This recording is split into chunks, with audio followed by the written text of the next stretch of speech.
এক দুইজন স্বনামধন্য সাংবাদিক প্রার্থী থাকতে পারেন, বড় ধরনের বক্তা প্রার্থী থাকতে পারেন। এমন এমন ফিগার আছে ইসলামিক ব্যক্তিত্ব যারা কোনো দল ছাড়াই কোনো দলের রাজনীতি করেন না এবং দলের রাজনীতি করবেনও না। এমন নির্দলীয় ব্যক্তি, নির্দলীয় বক্তা, নির্দলীয় ইসলামী বক্তাও প্রার্থী হতে পারেন জামাত ইসলামীর। জামাত এবার আরো একটা চমক দেখাতে যাচ্ছে নির্বাচনে, সেটি হচ্ছে তাদের প্রার্থী তালিকায় এমন এমন কিছু পরিবর্তন আনছে যেটি আসলে সর্বশেষ বড় ধরনের একটি চমকও নিয়ে আসতে পারে। এমন একটি খবর আমরা পেয়েছি, সেটি হচ্ছে যে জামাত তাদের প্রার্থী তালিকায় শুধু জামাতের প্রার্থী নয়, বরং জামাতের বাইরের অনেককেই প্রার্থী করছেন। তাদের মধ্যে ভিন্ন ধর্মের লোক থাকবে, সাংবাদিক থাকবে, অন্য পেশার যে কোনো পেশার মানুষ থাকবে এবং ছাত্ররা থাকবে, তরুণ প্রজন্মের প্রতিনিধি থাকবে, অর্থাৎ সকল ধরনের মানুষকে অ্যাকোমোডেট করার জন্য।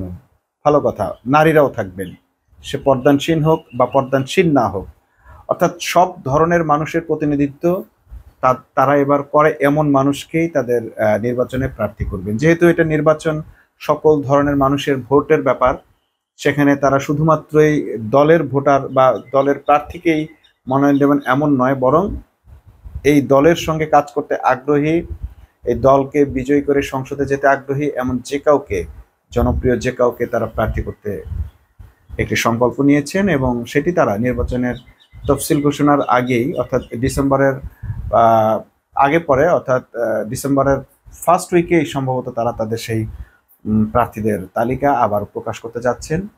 তবে এবার এমনিতেই তারা তালিকায় অনেক ধরনের পরিবর্তন এনেছেন। বেশিরভাগ তরুণদেরকে দিয়েছেন, নতুনদেরকেই প্রার্থী করেছেন। আগের প্রার্থী যারা ছিলেন তাদের থেকে নতুন প্রার্থী প্রায় বলতে গেলে 80 ভাগ। এ ধরনের কিছু পরিবর্তন তারা এনেছেন। এখন নতুন করে কয়েকটি জায়গায় তারা, যেহেতু আগে এই প্রার্থী ঘোষণা দিয়েছিলেন, 1 বছর আগে যখন ঘোষণা দিয়েছিলেন তখনই বলেছেন এই প্রার্থী তালিকা চূড়ান্ত নয়, প্রার্থী তালিকায় কিছু রদবদল হবে এবং সেই রদবদলটা হতে যাচ্ছে। এর মধ্যে আমরা আশা করতে পারি যে ঢাকা বিশ্ববিদ্যালয়ের যে নির্বাচন হয়েছে, চট্টগ্রাম বিশ্ববিদ্যালয়ে যে নির্বাচন হয়েছে, রাজশাহী বিশ্ববিদ্যালয়ে যে ছাত্র নির্বাচন হয়েছে এবং জাহাঙ্গীরনগর বিশ্ববিদ্যালয়ে যে নির্বাচন হয়েছে, এই ছাত্র সংসদের নির্বাচন থেকেও একাধিক প্রার্থী থাকতে পারে এবং এক দুইজন স্বনামধন্য সাংবাদিক প্রার্থী থাকতে পারেন, বড় ধরনের বক্তা প্রার্থী থাকতে পারেন। এমন এমন ফিগার আছে ইসলামিক ব্যক্তিত্ব যারা কোনো দল ছাড়াই কোনো দলের রাজনীতি করেন না এবং দলের রাজনীতি করবেনও না। এমন নির্দলীয় ব্যক্তি, নির্দলীয় বক্তা, নির্দলীয় ইসলামী বক্তাও প্রার্থী হতে পারেন জামাত ইসলামীর পক্ষ থেকে। আরো একটি সম্ভাবনার কথা বলি, অন্য দলের প্রার্থী যেমন ধরেন আগে বিএনপি করত, এরকম প্রার্থিতা না পাওয়ার ফলে কিন্তু জনপ্রিয় এমন প্রার্থীও জামাত থেকে নির্বাচন করতে পারেন। তারা বিদ্রোহী প্রার্থী হিসেবে করতে পারেন অথবা জামাত থেকেও তারা নির্বাচন করতে পারেন এবার। এছাড়া জামাতের সঙ্গে যে নির্বাচন করতে যাচ্ছে সমঝোতার মাধ্যমে বা সমতার ভিত্তিতে, তাদের মধ্যে 8টি দল তো আগে থেকেই আছে, এর সঙ্গে আরো নতুন দল যুক্ত হতে পারে, এক বা একাধিক দল। সব মিলে জামাত আগামী ডিসেম্বরের ফার্স্ট উইকে একটা বড় চমক দেখাতে যাচ্ছে তাদের নির্বাচনের প্রার্থী তালিকা মনোনয়নের মাধ্যমে। এর বাইরে তাদের এই নির্বাচনে আরো বেশ কিছু চমক আছে, সেটি হচ্ছে যে ইতোমধ্যে তারা একটা দুটো করে খোলাসা করছেন বা প্রকাশ করছেন। যেমন ধরেন নারীদের কর্মসংস্থান আরো সহজ করে তোলা, নারীদের কর্মসংস্থানে নারীদের উপস্থিতি বাড়ানোর জন্য তারা বেশ কিছু উদ্যোগ নিচ্ছেন। একই সঙ্গে নারীরা যেন তাদের সংসার এবং চাকরি জীবন দুটোই খুব সুন্দরভাবে হ্যান্ডেল করতে পারে, তার জন্য নারীদের কর্মঘণ্টা কমিয়ে আনার কথা ভাবছেন এবং কর্মঘণ্টা কমানোর ফলে তাদের জন্য বেতন না কমে, তার জন্য ভর্তুকি বা সরকারের পক্ষ থেকে তাদের বাকি সময়ের বেতন দেওয়া এবং শিল্প প্রতিষ্ঠানগুলোর জন্য যাতে বার্ডেন না হয় তার বিকল্প ব্যবস্থা রাখা ইত্যাদি অনেক কিছুই তারা ভাবছেন। একই সঙ্গে নারীদের কর্মসংস্থানও যেন অনেক বেড়ে যায় সেই ব্যাপারটিও তাদের ভাবনার মধ্যে রয়েছে। যদিও জামাত ইসলামী যে কোনো ধরনের ভালো অফার দিলেও বা প্রস্তাবনা পেশ করলেও, ইশতেহার পেশ করলেও একটি দল আছে তার বিরোধিতা করছে এবং তাদের দলের নেতাকর্মীরা সেটিকে নেগেটিভভাবে প্রচারণা চালান। কিন্তু তারপরও জামাত তাদের প্রত্যেকটি প্রস্তাবনা নারী বান্ধব, জনগণ বান্ধব, জনবান্ধব, ছাত্র বান্ধব এবং সর্বোপরি দেশের কল্যাণের জন্য বেশ কিছু প্রস্তাবনা তারা রেডি করেছেন। তারা সেটি একেবারে চূড়ান্ত পর্যায়ে নিয়ে আসবেন ডিসেম্বরের ফার্স্ট উইকের মধ্যে, এমন একটি সম্ভাবনা কথা তারা জানিয়েছেন। গতকালও দলের প্রচার ও মিডিয়া সম্পাদক এহসানুল মাহমুদ জোবায়ের তিনি এই বিষয়ে কথা বলেছেন। তারা প্রায় ধারাবাহিকভাবেই বলছেন যে জামাত এবার এমন কিছু দেখাতে চায় যেন জামাতের প্রতি মানুষ তাদের যে জনসমর্থন ব্যক্ত করেছে ইতোপূর্বে সেই জনসমর্থন অব্যাহত থাকে এবং তারা যেন সরকার গঠন করতে পারেন।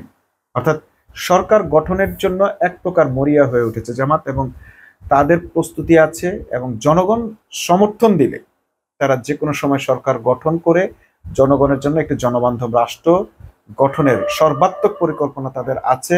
মহান আল্লাহর ইচ্ছায় তারা সেই ধরনের কাজটি অন্য যে কোনো দলের চেয়ে ভালো করতে পারবেন বলে তারা তাদের নেতাদেরকে এখন আমরা কনফিডেন্টলি সে কথাগুলো বলতে শুনছি। নির্বাচনের পরপরই জামাতের যে অবস্থানটি ছিল তাতে আমার মনে হয়েছিল, আমাদের অনেকেরই মনে হয়েছিল যে তারা মোটামুটি প্রধান বিরোধী দল হতে পারলেই তারা সন্তুষ্ট, কিন্তু এমন একটা পরিস্থিতি তৈরি হয়েছে যে জামাত যেন ভিনদেশীদের চক্রান্তেই হোক বা দেশের রাজনীতিবিদদের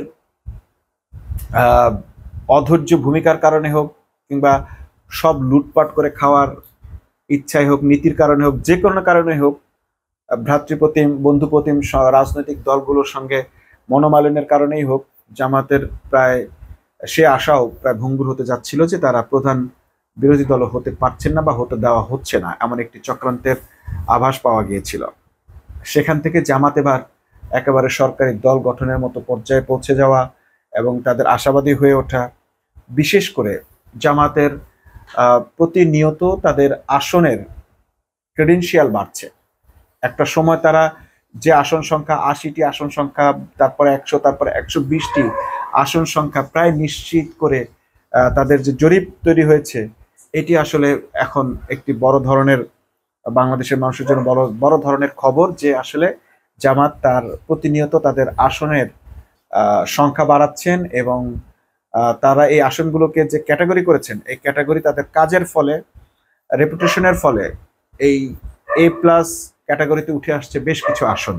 তো এইভাবে যদি জামাত তার নির্বাচনী তৎপরতাগুলো আগামী দিনগুলোতে চালাতে পারে, তাহলে দেখা যাবে যে শেষ পর্যন্ত জামাত হয় এবার সরকার গঠন করবে, আর যদি সরকার গঠনে ব্যর্থ হয় তাহলে এমন একটা পর্যায়ে থাকবে যে এই দলটি বাংলাদেশের উন্নয়নে, জনগণের উন্নয়নে বিশেষ ভূমিকা রাখতে পারবে। বিশেষ করে জামাতের দাবির প্রেক্ষিতে উচ্চকক্ষে যে আসন নির্ধারণের নিশ্চয়তা পাওয়া গেছে, সেখানেও জামাতের বেশ কিছু গুরুত্বপূর্ণ ইন্টেলেকচুয়াল ম্যান পাওয়ার সেখানে যুক্ত হবেন এবং বাংলাদেশের সংসদকে প্রাণবন্ত করে তুলবে। প্লাস যে কাজটি সবচেয়ে বেশি হওয়ার সম্ভাবনা সেটি হচ্ছে বাংলাদেশের সংবিধান এবং সাংবিধানিক পোস্টগুলোতে, সাংবিধানিক ক্ষেত্রগুলোতে এমন এমন ব্যক্তি নিয়োগ পেতে পারেন যার ফলে বাংলাদেশকে আর ফ্যাসিবাদের দিকে ঠেলে দেওয়া যাবে না।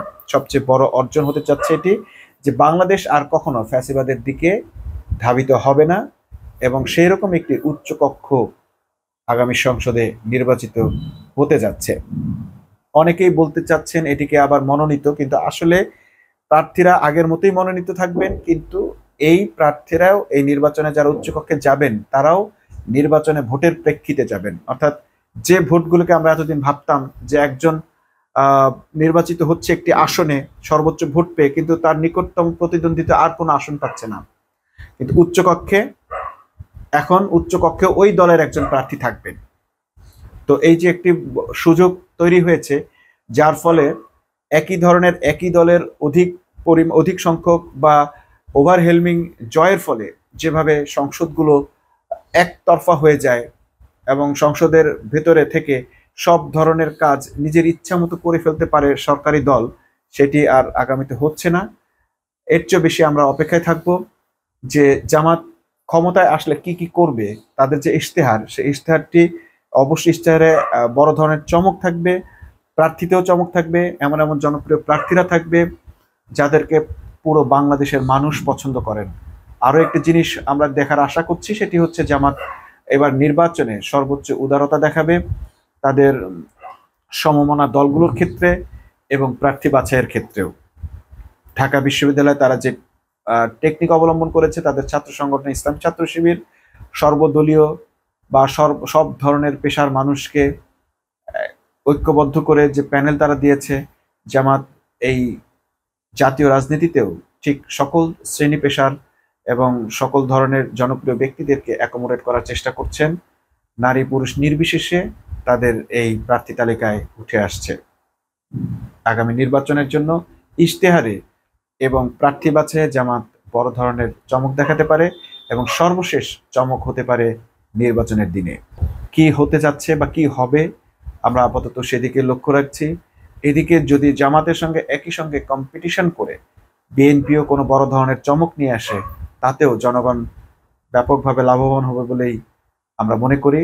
এবং যদি রাজনৈতিক দলগুলো লুটতরাজি বন্ধ করে, চাঁদাবাজি বন্ধ করে, জনগণের ক্ষতি হয় এমন কাজ খুনোখুনি বন্ধ করে, রক্তপাত বন্ধ করে, কোন রাজনৈতিক দল কত বেশি জনগণকে সুবিধা দিতে পারে, কত বেশি জনগণকে ভালো রাখতে পারে, কত বেশি কর্মসংস্থান করতে পারে, জনবান্ধব কাজ করতে পারে, সেই ধরনের কিছু প্রতিযোগিতা যদি রাজনীতিতে শুরু হয়, তাহলে সেটাই হবে বাংলাদেশের রাজনীতির সবচেয়ে বড় সংস্কার। আমরা যে সংস্কারগুলো আশা করেছিলাম, জুলাই সনদে যে ধরনের সংস্কার এসেছে, সেই সংস্কারগুলো সবগুলোই যে সফল হবে হয়তো হবে না, কিন্তু যদি রাজনৈতিক দলের কালচার পরিবর্তন আনা যায়, যদি তারা ঠিক করে যে না, আমরা আমাদের আখের গোছানো রাজনীতি বন্ধ করে প্রত্যেকেই জনবান্ধব রাজনীতির জন্য প্রতিযোগিতা করব, বিশেষ করে একবার যদি জামাত ক্ষমতায় আসতে পারে, জনগণের রায় নিয়ে তারা যদি ক্ষমতার চেয়ারে বসতে পারে, তাহলে তার পরবর্তীতে সমস্ত রাজনৈতিক দলই তাদের চেহারা বদলাতে বাধ্য হবে, সংস্কৃতি বদলাতে বাধ্য হবে। কারণ জনগণের কাছে যেতে হলে যে পরিমাণ সততা, নিষ্ঠা এবং স্বচ্ছতা থাকার দরকার, তখন এই রাজনৈতিক দলগুলো সেটাকে গুরুত্ব দিয়ে ভাবতে শুরু করবে। আর যদি জামাত ক্ষমতায় আসতে না পারে, আবারও যারা চাঁদাবাজি করেছে তারাই ক্ষমতায় আসে, সেক্ষেত্রে দেখা যাবে যে মানুষ আবার হতাশ হয়ে এরকমই কোনো দলকে বেছে নিচ্ছে। তবে এবার যেভাবে জনগণের মধ্যে আস্থা তৈরি হয়েছে, যে কোনো কিছু চমক ঘটে যেতে পারে জাতীয় নির্বাচনে। যাই কিছু ঘটুক, জনগণের মঙ্গলের জন্য ঘটুক, এই কামনায় আজকের মতো আল্লাহ হাফেজ।